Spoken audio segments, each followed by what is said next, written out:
I'm here to demand that the locker rooms and bathrooms at District 109 be designated as biological male and biological female, as there already is a gender-neutral option. The girls want their locker rooms and bathrooms back. They want their privacy back. This is why I'm here tonight. My 13-year-old daughter's well-being and mental health and privacy is at stake.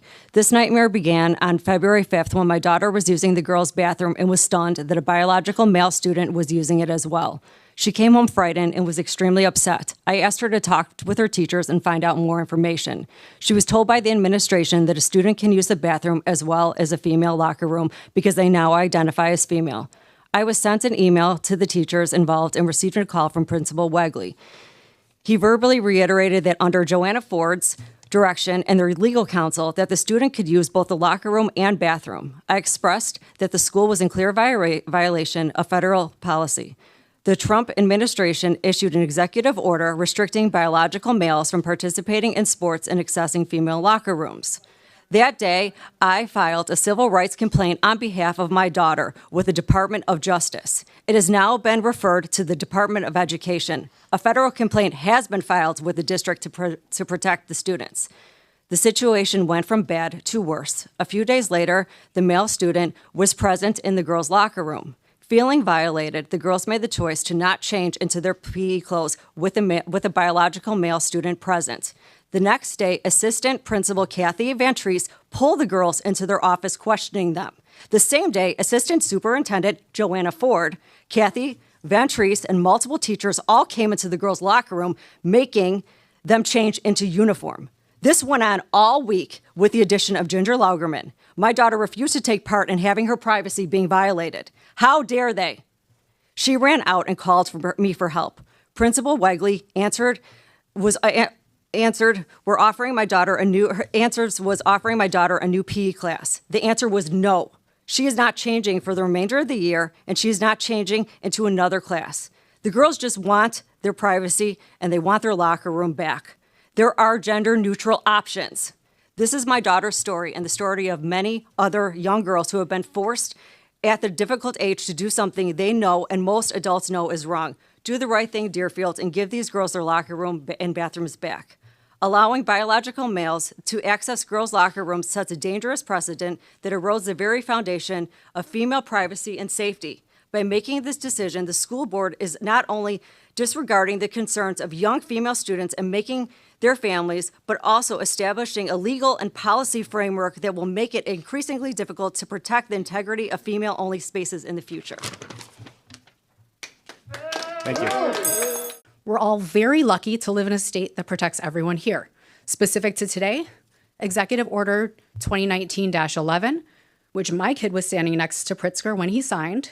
Yes, an executive order from the governor. And in that order, it's called Strengthening Our Commitment to Affirming and Inclusive Schools, which protects trans, non-binary, and gender non-conforming students from the type of bullying that this parent represents. The discomfort or privacy concerns of other students, teachers, or parents are not valid reasons to deny or limit the full and equal use of those facilities based on a student's gender-related identity. Instead, any student, teacher, or other individual seeking more privacy should be accommodated by providing that individual with a more private option upon their request. Sounds like that would be a great option in this case for your kids. And I'm here because our schools should be safe, inclusive places for all students where policies are based on facts and not fear-mongering.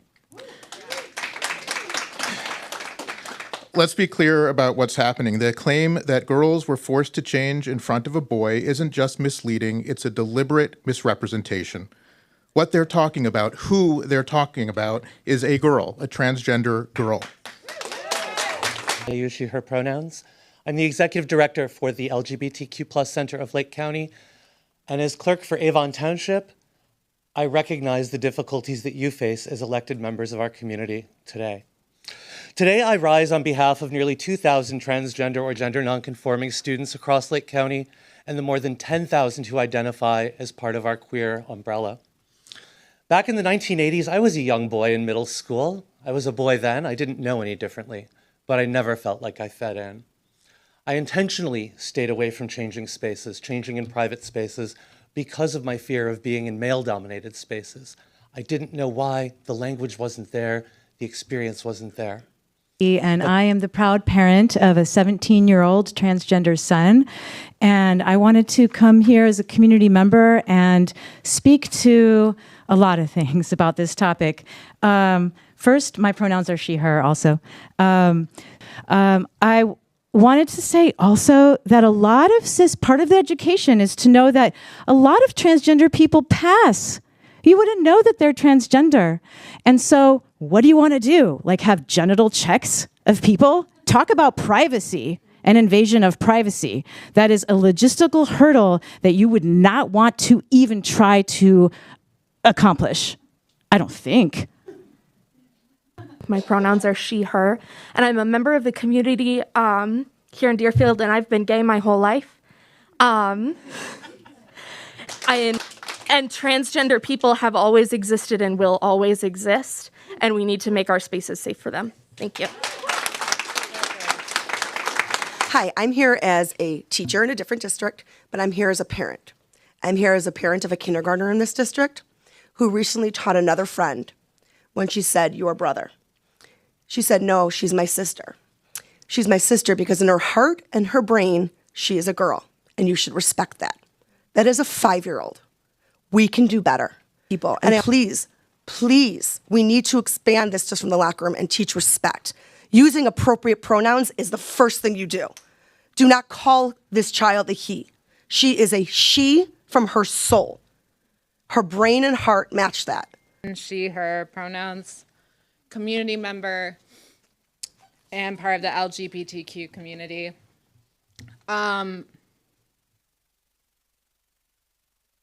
Thank you to the board for prioritizing the safety of the student that's been targeted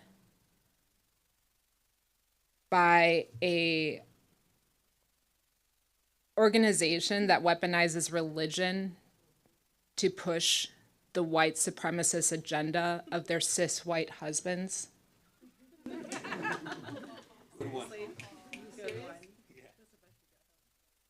Thank you. Excuse me, it's, I have the excuse me, let's mic. be respectful, please be I have respectful the of mic. each other's times.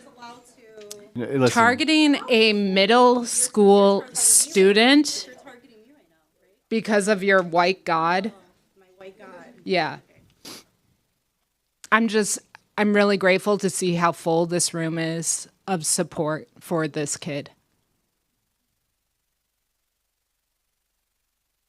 Instead of the petty women that target him.